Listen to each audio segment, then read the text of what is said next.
this is Bilbo's table.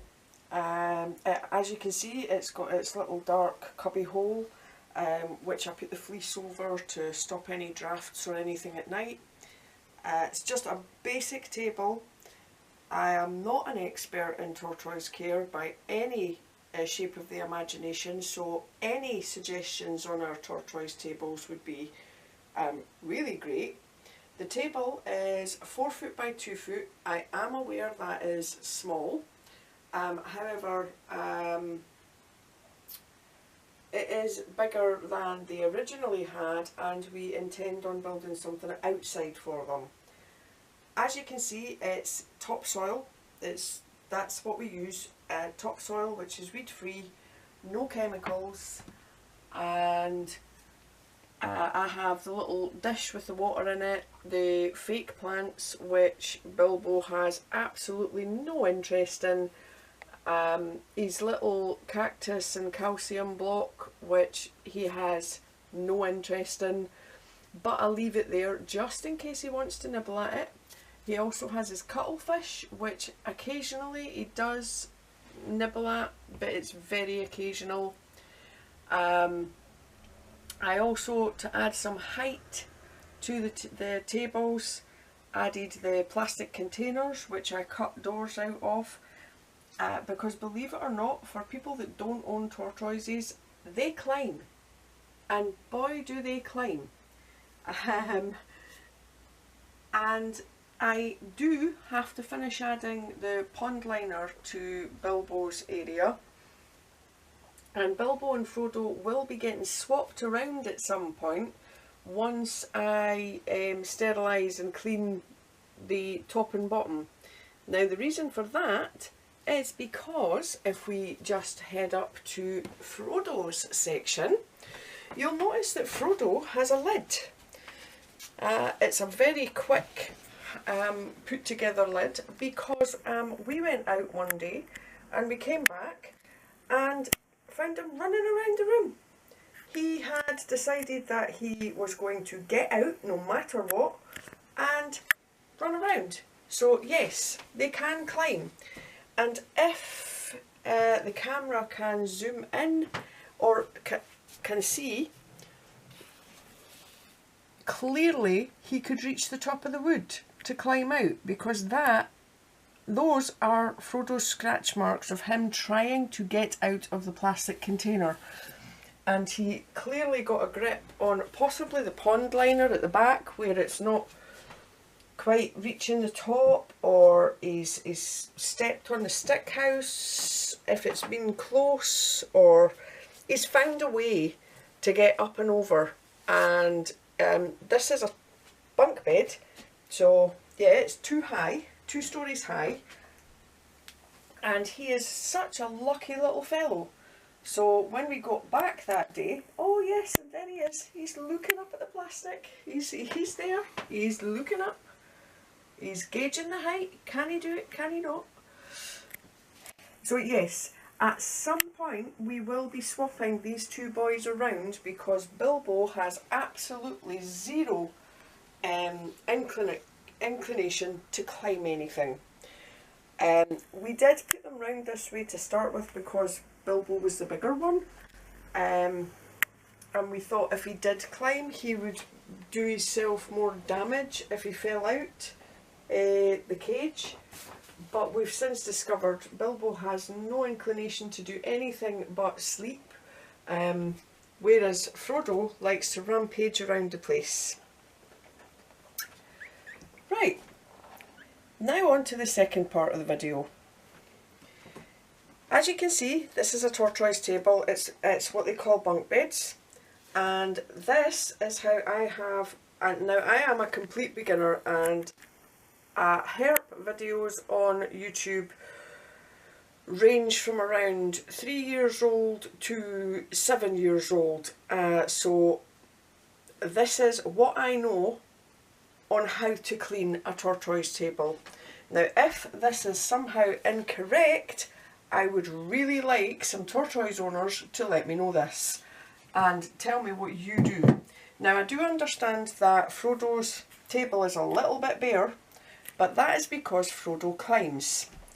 So we can't have anything in here. We did have a fake fern, which is now in the garden, because this is also something that Frodo possibly climbed onto to get out the cage. So on a daily basis, what I do is I take, this is his water dish, I take this out and I take it through to the bathroom, clean it out, wash it with scalding water. Now you might notice I'm wearing gloves for this part, and I didn't wear gloves to handle the tortoises. Now yes, that's a chance I take when I handle the tortoises. However, when I'm touching the tortoises, I'm mainly holding their shells or petting their legs or something, their scales. I am not touching anything that has been near their tails. Tortoises are a species that are known to have a small amount of what's known as pinworms at any given time. Now, pinworms hatch and grow into what we know as threadworms, and I have actually seen pictures and it is disgusting. So when I'm cleaning their cage, I like to put disposable gloves on, because at any point in time there could be pinworm eggs in here and they're microscopic. I don't want to touch them because they can actually I don't know the biology of it, but they can actually infect humans. And I have seen a human, a picture of a threadworm in a human under the skin, and it is not nice. So if you want to keep tortoises and you know nothing about these things, I highly recommend you do your research first, because some of these things are going to really, really wig you out. And I mean wig you out. So I wear gloves when I'm touching the actual soil, because if there is a parasitic infection, then it's going on the gloves and nowhere else. Handling the tortoise, however, is a different story, but it is less likely to catch them from the actual tortoise shell or anything, unless you're actually touching the tail, which I tend not to do. There are other things that you need to know about tortoises, which as I learn, I will let you know. But that was the first one. These boys have had their worming treatment for they say you can treat them annually or 6 monthly, so they will be going to the vets actually in about July, is it July? So they're due to go back in July and get rechecked to make sure that everything is okay after we got their initial checkup. I have to say I've not seen anything unearthly in their faeces or anything, which makes me feel good. But again, if there are tortoise owners out there that know differently, please let me know, because I am trying to do my best for these little guys. I never thought I'd fall in love with a shelled warrior as much as I have with these little dudes, but I have. So please, if I'm forgetting something, please let me know. In the meantime, I'm going to stop filming because I'm going to take the water from both tables and I'm just going to take the dishes through, because what I've noticed little Frodo does is Frodo doesn't get into this water or drink this water. What Frodo does is he lies his tail over the edge and it soaks up the water through his cochlea, or I think that's the name of the part of his anatomy that catches the water, because they take fluid through their tail, and yes, so hence gloves, because I am touching something that his tail has been all over. So I'm going to collect this water and Bilbo's water, and I will be back in just a second to show you how I clean the rest of the table. Right, so that's the water gone. I will deal with that later. Next thing I do is I take out anything that's in their cage. I'm just going to take that out just now and shake it off. Now Frodo is in here, and I'm not doing anything major that stresses him out because he's in his little box. What I do is I always have a bin, and this is what the gloves are for. I go around and I take little bits of greenery that are lying about because they're going to rot, and I don't want that happening. So I take little bits of greenery and I tip them into the bin.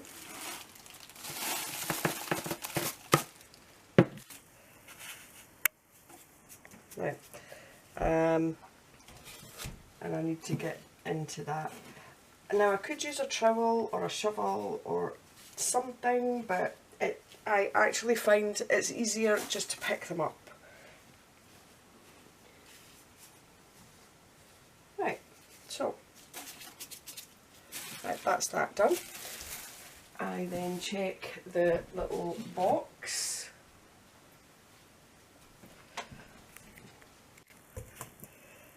Yeah, it drags greenery everywhere.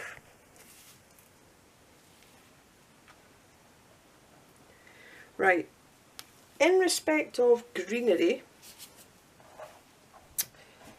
I have managed over the past few weeks to get some pansies planted.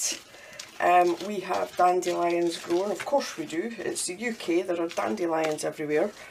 And this is it, this is what I do. I just make sure there is no greenery, wet patches. If there's a wet patch, I will literally just scoop that wet patch out and throw it away. It goes into our normal bin. And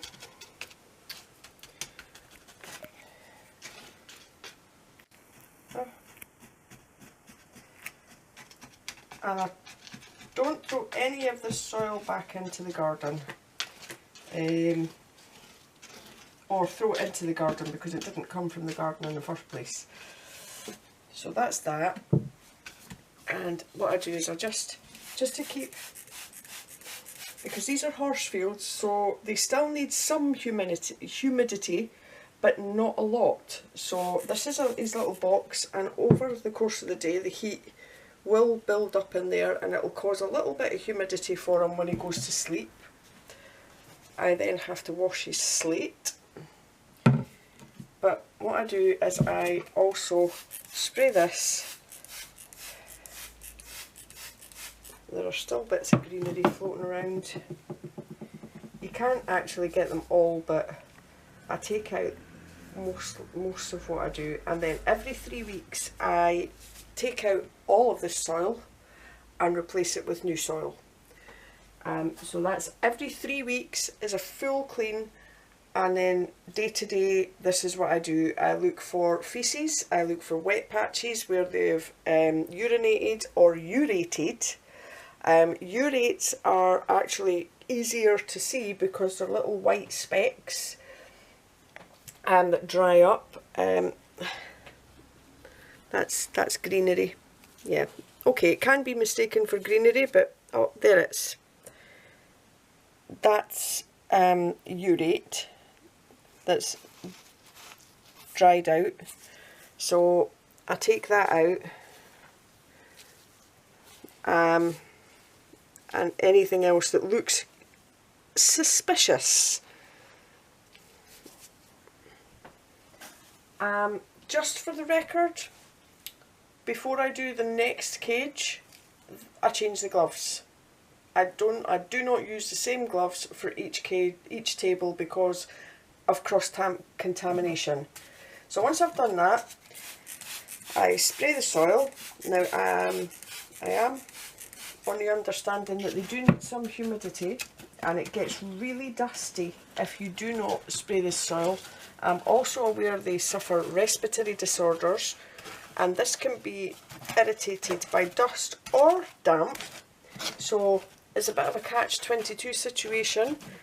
These boys seem to be okay with the way that I do things, but again, if there's any other way that I should be doing this, please let me know.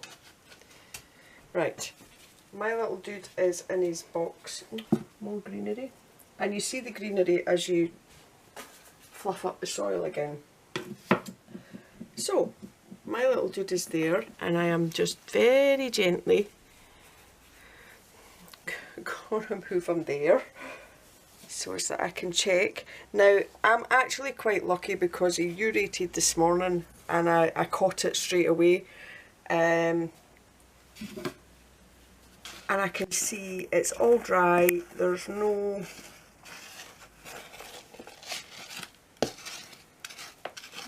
that's fine. So I just need to spray that, fluff it up, and then put Mr. Frodo back, and then give him his food once I've washed his slate.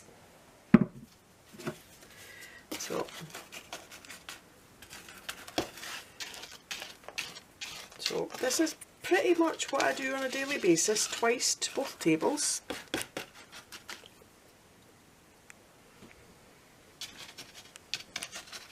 And I will be back in a second.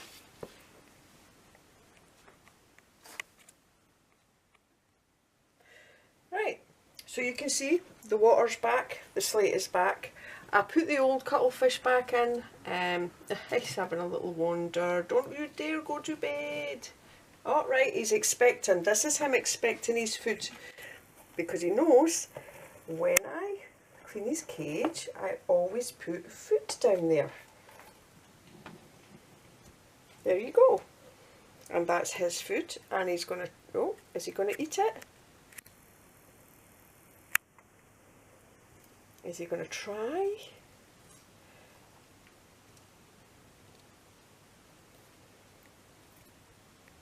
I don't think we could have got that any better. He knows once I've cleaned him, food goes on the slate for him. And this doesn't seem like a lot of food, but these two little dudes are still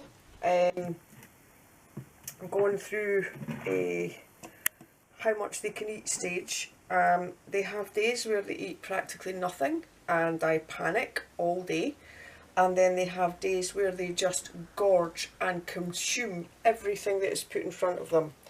Today is quite a tame diet. It's little red gem and little spring veggies, which are not highly recommended. However, the stuff that I pulled out of their cages from yesterday was dandelions, dandelion leaves, stems, flowers, pansy leaves and flowers, and various other salad leaves that had been pulled out of the garden, which have been specifically grown for them. It has been raining all day, which is why when you seen them in the previous video shots, they were sitting on my knee in the sitting room instead of being outside, because we do like to get them outside quite a lot. But it's just been really heavily raining in Scotland last night, so the ground is drenched, and having constantly wet soil for a horse field is really bad because it can cause shell rot, which is why I am very sparse with my water spraying to create humidity, because I am aware that they need low humidity for that very reason.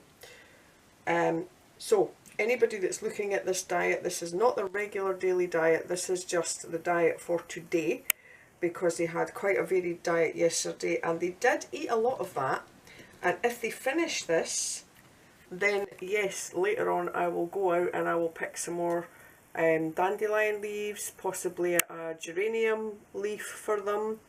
I have marjoram outside, which I have been constantly trying to get them to eat, because it is, according to the app, the Tortoise table, a daily feed for them, but they won't touch it. So yes, they're still very fussy eaters, and we're working on getting them eating better things, but this is the best we can do at the moment.